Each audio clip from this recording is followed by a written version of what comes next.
Ah, muchísimas gracias por la oportunidad de hacer esta presentación, pero la mayoría de la presentación estará en inglés. Por buena razón, yo tenía la oportunidad de hacer una presentación algunos años pasados y yo quería decir, estoy embarazoso, pero yo decía, estoy muy embarazado. Es diferente, ¿no? Okay. Entonces, es mejor para ustedes si yo hablo en inglés.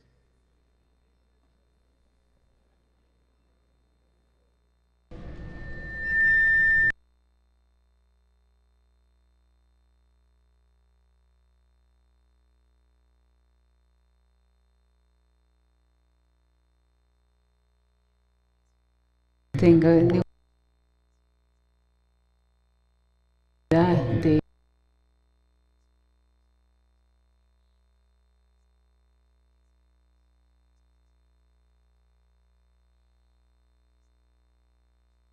bogotana. Ella me dice estos chistes chinos, me los cuenta. Entonces es necesario entenderlos, entender el chino para poder hablar español. Yo creo que es un buen ejemplo o una buena excusa para no aprender español. ¿Cómo se dice chino? Entre, por favor, tome asiento. La otra cosa, gracias al evento de anoche, yo fui a la fiesta anoche y aprecié la diferencia entre lo que ustedes dicen y lo que yo digo en inglés. Y eso podría ser una traducción. Entre, por favor, y toma asiento. Yo digo, eso significa para mí en inglés, por favor, entre. Para ustedes, esto, between, please drink a chair. Bueno,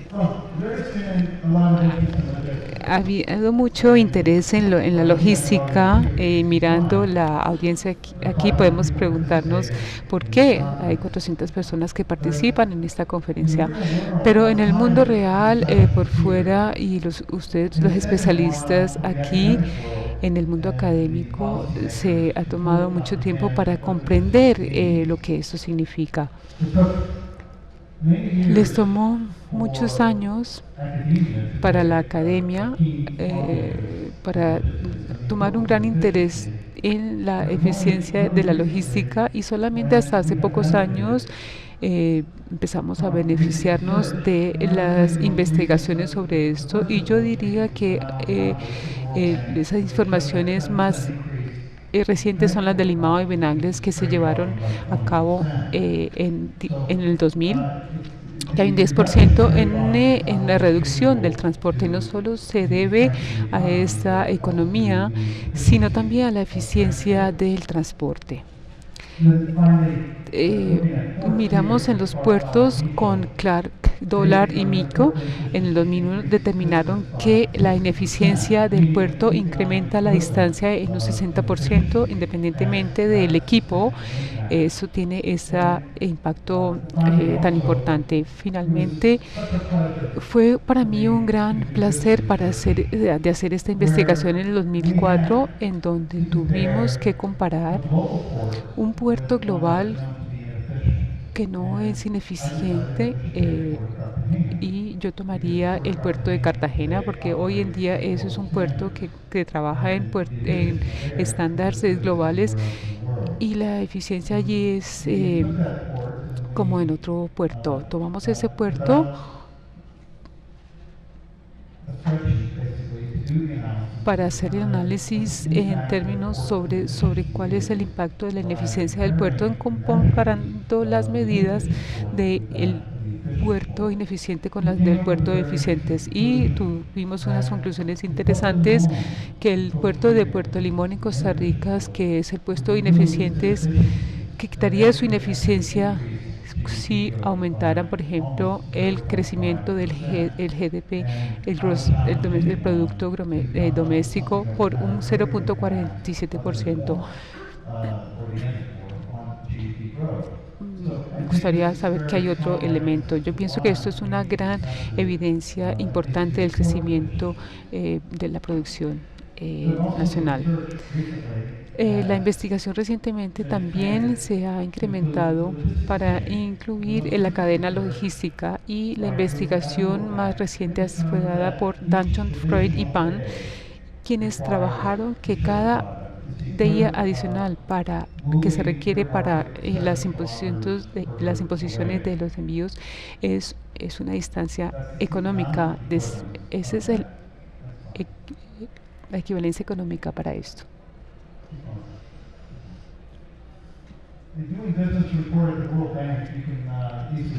El informe que hace el Banco Mundial, que pueden tomar el Banco Mundial, se refiere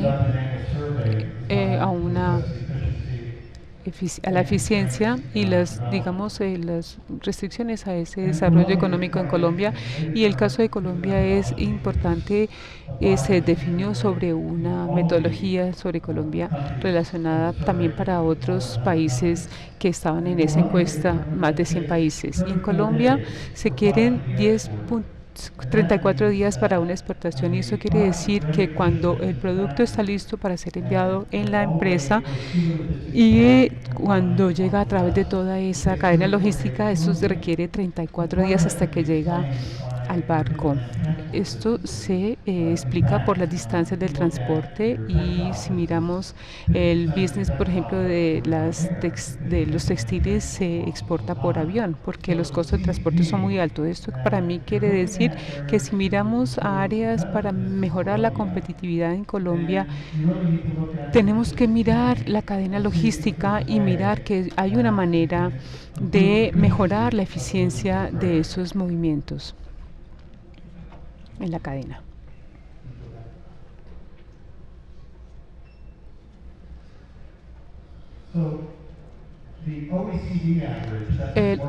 La Organización de Cooperación Económica y Desarrollo en los países más desarrollados requieren 10.5 días para la exportación como término estándar. Y si calculamos los 70 kilómetros por día entre 10.5 y 70, vemos que Colombia, el efecto en Colombia de estos números de días que se requieren para la exportación equivale, si se quiere eso, quiere decir que podemos alcanzar los estándares, tendremos un equivalente económico que sería más de que estaríamos 60 kilómetros más cerca, estaríamos cerca de los Estados Unidos, y seríamos cerca como está México de los Estados Unidos. Yo pienso que es un punto muy importante para demostrar el impacto potencial de lo que sería mejorar la eficiencia en Colombia. Si tomamos el estándar regional, quiere decir que tomamos a Sudamérica y Centroamérica, estaríamos 721 millas más cerca. Aquí tenemos una comparación general de todos los países en Sudamérica y en Centroamérica, y aquí vemos a Colombia y podemos ver el impacto del costo aquí. En todos los países listados nos encontramos, ustedes se encuentran en el cuarto más alto en términos del costo total de un contenedor desde la fábrica hasta el puerto.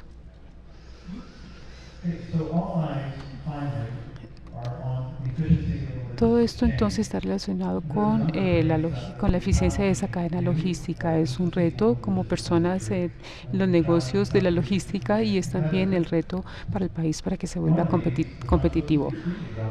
De lo que hablo es la expansión que se espera del Canal de Panamá. Uno de esos aspectos es importante. En complemento a esto, los cambios en los patronos del desarrollo de los cargos tienen que cambiar, y tienen que incorporarse los mercados en los negocios. También veo que vamos a tener una pandemia de congestionamiento, y algunos de ustedes creo que ya lo han experimentado en Buenaventura, lo han dicho. También tenemos, y si no nos preocupamos de eso, tenemos que también preguntarnos de esos protocolos de seguridad que tienen más allá de la CNSA o de esos códigos de seguridad, esos nuevos códigos que tenemos que seguir y que van a ser impuestos, y tienen que ser impuestos en esa cadena logística para poder llegar a cabo esas exportaciones de una manera exitosa. Por último, si el tiempo me los permite, también miraremos algunas de las nuevas tecnologías que se pueden utilizar desde el punto de vista del gobierno. Vimos la introducción de buenos softwares diseñados para el manejo de estas cadenas y para mejorar las prácticas de los negocios, pero no hemos visto esos beneficios realmente de la parte del gobierno para hacer esas inversiones. Vemos ahora toda la causa de ese interés de hoy en relación con el Canal de Panamá. Esto a la izquierda era el Canal de Panamá de 1912 y era uno de los mayores barcos en el mercado, y ya vemos que hay mucho espacio entre el barco y el muelle allí. Hoy en día solo nos quedan 16 pulgadas entre el barco y la esclusa y la pared. Digamos que el Canal de Panamá ha sido una salida, un cuello de botella, porque aunque solo maneja el 4% del comercio internacional, es que hay una dificultad en los barcos para pasar. Las dimensiones, voy a actualizarlos. Digamos que se ha aprobado en Panamá un referendo para el público para que vote si se puede expandir ese canal o no, y se ha hecho. Si no se hiciera, no hubiéramos hecho este análisis mirando los contenedores. Es realmente el negocio de los contenedores lo que ha movido a la expansión del canal. La industria del grano, aunque necesitara más espacio, realmente no necesitaba expandir ese canal de Panamá, por lo menos en relación con el comercio que maneja el Canal de Panamá. Hay una gran diferencia entre las dos. Esto es un barco que tiene unas dimensiones, y en las nuevas dimensiones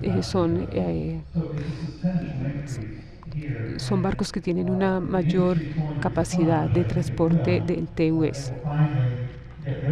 Ellos, digamos, de esta manera, con esta expansión, podremos terminar con este cuello de botella del Canal Panamá y aumentar ese servicio alrededor del mundo. Ha habido varias cosas que se han llevado a cabo o que han sucedido porque las compañías de carga querían racionalizar sus negocios y tomar beneficios de esas economías de escala. Pero hemos pensado que hay nuevos cambios, hay nuevas tendencias. Quería ponerlo en esta presentación hoy en día, que terminé anoche, pero es un estimativo de lo que puede pasar en el futuro cercano. Yo creo que puede suceder y puede ser interesante que ustedes lo conozcan.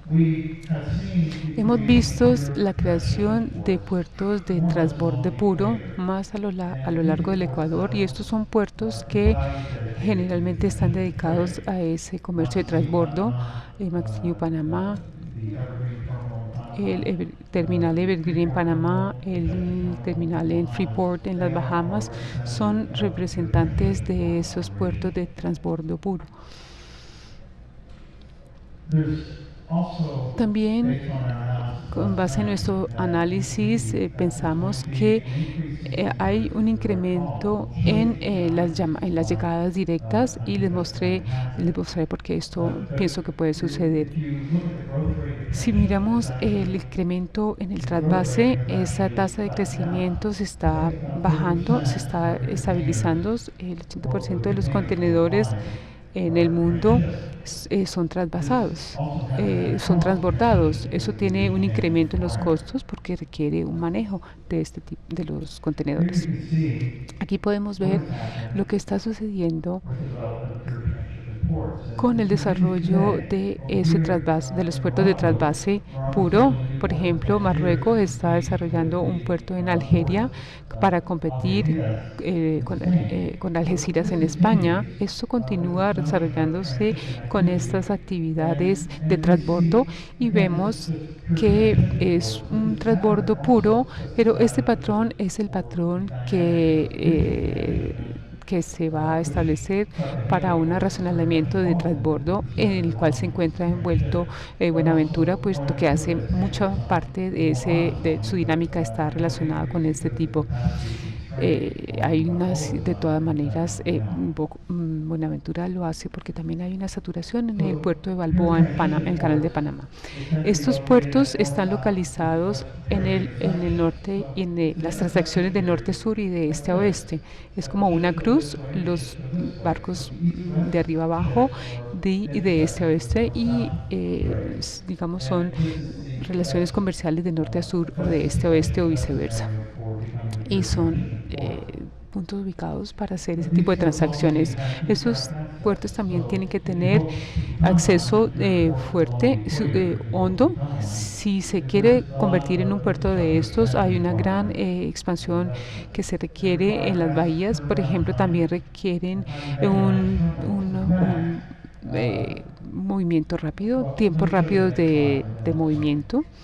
Voy a explicarles en esta. Entonces, algunos caracterizan eso como una revolución en lo portuaria.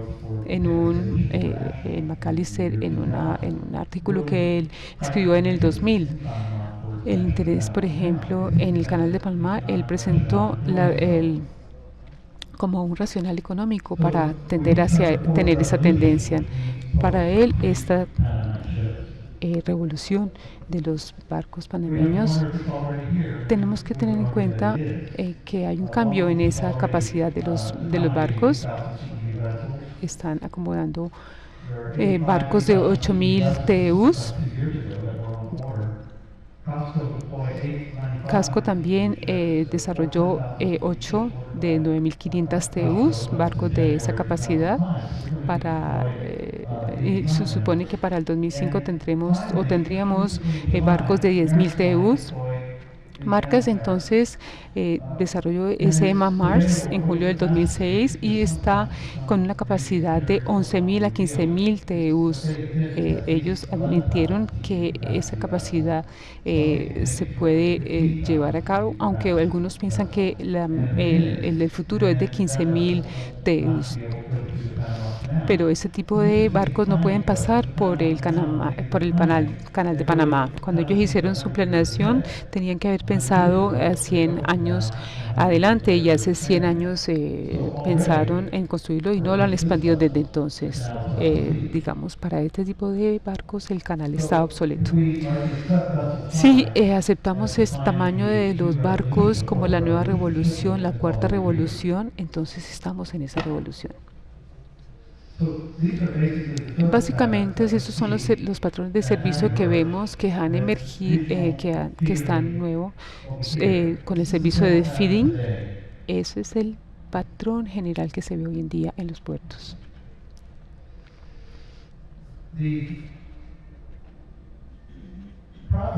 El problema, realmente no el problema, sino el reto al introducir estos nuevos barcos es que nos crea un efecto de cascada en el tamaño de los barcos. Los barcos que reemplazan a esos pequeños, a los grandes, van a seguir utilizados para otros sistemas de transporte y va a crear este efecto de cascada en muchos puertos. Esto no es solamente en los puertos de transbordo, sino también en puertos más pequeños en los que se ven estas congestiones. La congestión, por ejemplo, es como Mumbai, Los Ángeles, Rotterdam, Nueva York. Esto también está inducido por la introducción de estos grandes barcos en el mercado y no es que sea un problema de capacidad física en los puertos. Los puertos tienen suficiente capacidad física. El problema es grandes picos de carga en los puertos y estos volúmenes son difíciles de manejar en ciertos momentos. Ellos pueden hacerlos. El problema es que fuera del puerto, cuando ellos cómo manejar esto fuera del puerto, y eso tiene unas especificaciones relacionadas con el sistema de transporte. Esto lo hemos visto en Buenaventura y en algún momento han visto que hay problemas, 400 camiones llegando a Buenaventura y hay una congestión de camiones. Los camiones parqueados en cualquier parte esperando que llegue el barco y poniendo hamacas debajo del chasis para poder pasar la noche. Hemos visto evidencia de esto en Buenaventura y si quieren podemos hablar un poco más de esto más adelante, lo que debería pasar sobre Buenaventura. Podemos hablar más tarde, pero ahora yo he estado ahí varias veces y yo dije que eso iba a pasar, esta congestión, esta pandemia de tráfico, y creo que hay algunas soluciones para este problema, pero podemos discutirlas más adelante si a ustedes les parece.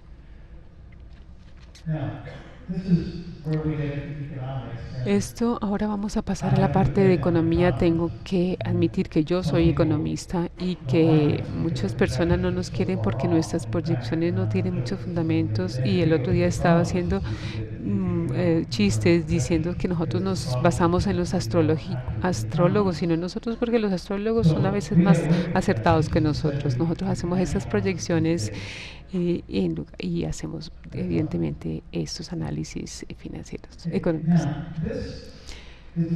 Esto es una diapositiva en la que se calcula el costo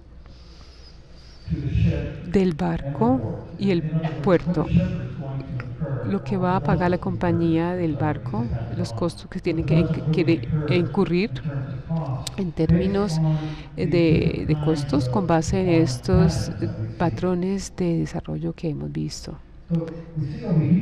Por aquí vemos entonces con la cuarta revolución, aquí en este punto, hacia la derecha, vemos que el costo total son $471 por FU. El sistema tradicional es 470. Aquí vemos el beneficio del ahorro de escala, en economía de escala. También vemos aquí que cuando comparamos estos dos escenarios con servicios directos regionales es $355 por FU. Lo que esto puede decir es que esto puede explicar una de las razones por qué se está bajando ese transbordo, de que las compañías eso le está costando más y ellos ya lo sabían.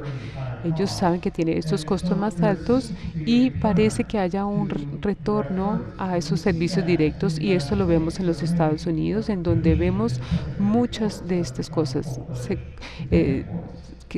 Estamos viendo la realización de nuevos puertos directos en Charleston, en Carolina, en California. Hemos visto este fenómeno. Todo esto sucede porque hay una prominencia y que se puede bajar ese alto costos que generalmente se ahorran con las economías de escala.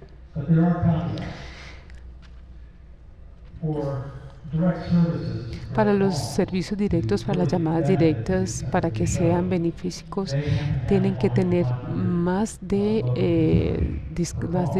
500 llamadas de descarga. Y yo creo que Buenaventura puede estar acercándose a esta cantidad. Lo que pretende es que si pueden manejar 500 movimientos por cada llegada del barco, quiere decir que lugares como Buenaventura y Callao en Lima, y talmente Malta solamente son 400 TEUs, por eso estamos invirtiendo allí, pero en todo caso lo que muestra es que existe una tendencia para un reverso, para echar atrás esta tendencia del transbordo directo, y esto está relacionado con las llegadas directas, y comparado con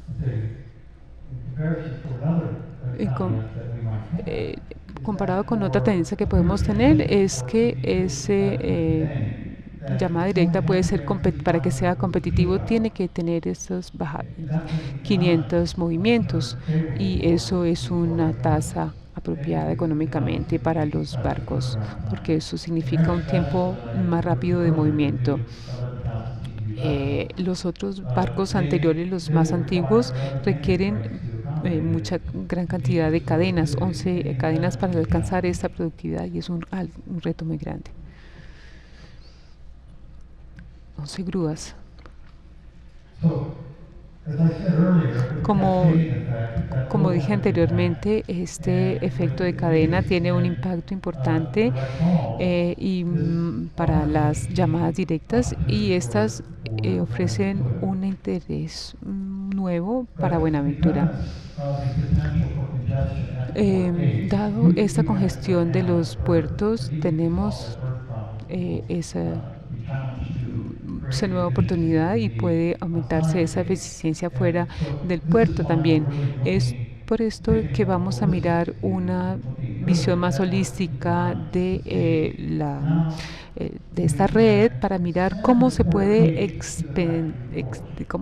expandir ese puerto hacia la planta, y mejorar esa capacidad de logística, ¿no? Teniendo en cuenta un corredor de logística, y de esa manera se puede aumentar también la capacidad del puerto.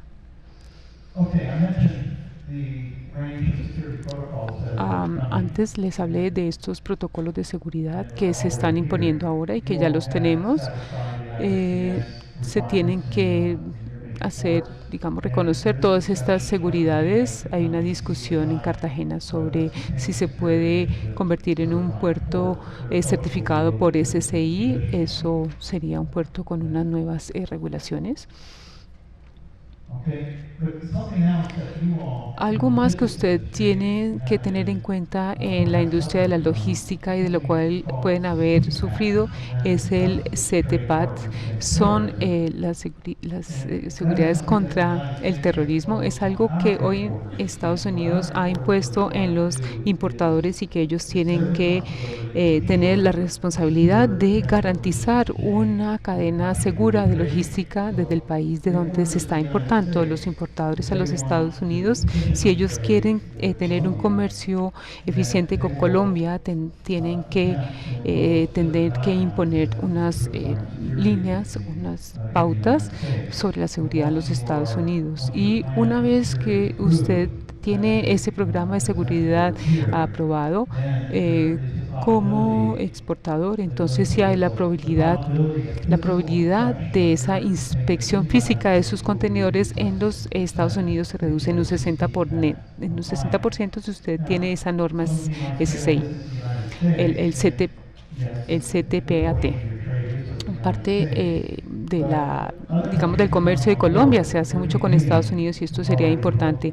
También en Europa se hacen estos programas de seguridad comercial, y ellos son también socios comerciales de Colombia, de Latinoamérica, y también algunos países de Asia también están empezando a prepararse para ese programa de seguridad en logística, y que serán impuestos a sus socios comerciales. Yo diría que en 4 o 5 años ningún país, o virtualmente ningún país, podrá quedarse por fuera de los protocolos de seguridad. La gente no está de acuerdo. Yo entiendo.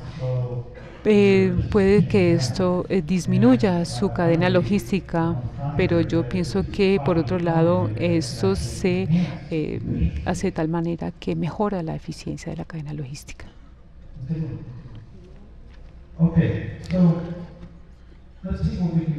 Miramos a ver entonces qué podemos hacer en Colombia para mejorar esta cadena logística. Yo vengo a Colombia 2 o 3 veces. A Colombia yo soy un ciudadano realmente de Colombia. Tengo propiedades aquí, mi esposa es colombiana. Nosotros venimos, y yo realmente sé lo que sucede, lo que está pasando en el país. En una de mis últimas visitas escuché que ellos van a a construir ese puerto seco en Bogotá. Se ha discutido mucho en Medellín, en Cali también se ha discutido sobre eso, pero no hay un concepto claro. Nosotros sabemos que ustedes pueden tener un puerto, tienen Puerto Tumaco, eso no significa que van a tener mucha carga teniendo el puerto. El hecho de que se tiene un puerto seco no significa que se tenga carga, a no ser que las compañías utilicen las ventajas para poner ese puerto seco, si no, no lo van a utilizar. Si nosotros consigamos estos protocolos de seguridad y miramos a los sistemas de logística de una manera, de una red, tal vez podamos tener una solución